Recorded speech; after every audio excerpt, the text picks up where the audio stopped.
गुड्डू, ए गुड्डू, गुड्डू। नमस्ते प्रणाम, आप सब देख रहल बानी भोजपुरी प्लस। और आज के ई खबर में बा इमली घोटाई फिल्म के ट्रेलर के रिव्यू, जो नाम है ऋषभ कश्यप, ऋचा दीक्षित, प्रकाश जैस, अमित शुक्ला, मनोज टाइगर और भी अनेकों कलाकार बड़े। और भोजपुरी फिल्म के ई ट्रेलर आज सुबह ही रिलीज भइल बा एंटरटेन रंगीला यूट्यूब चैनल पर, जो कि एगो कॉमेडी, रोमांटिक और हॉरर फिल्म बा, जो कि आप लोगन कि देखे में मज़ा आई ऐसा ट्रेलर देख के लाग रहा बा। कैसे कि ट्रेलर बहुत ही अच्छा बनावल गईल बा, लेकिन वही पुराना आदत की ट्रेलर काफ़ी ज़्यादा लंबा काटल गईल बा, लेकिन बाकी भोजपुरी फिल्म के हिसाब से सही काटल गईल बा। जहाँ पर 5-5 मिनट के ट्रेलर काटल जाला, ये तो मात्र 3 मिनट के ही बा और अच्छा तरीका से एके दिखावल भी गईल बा।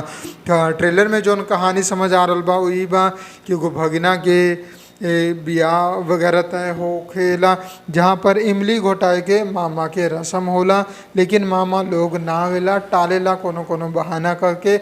तब जौन भगिना होला उ जाला अपन मामा सबके सबक सिखावे।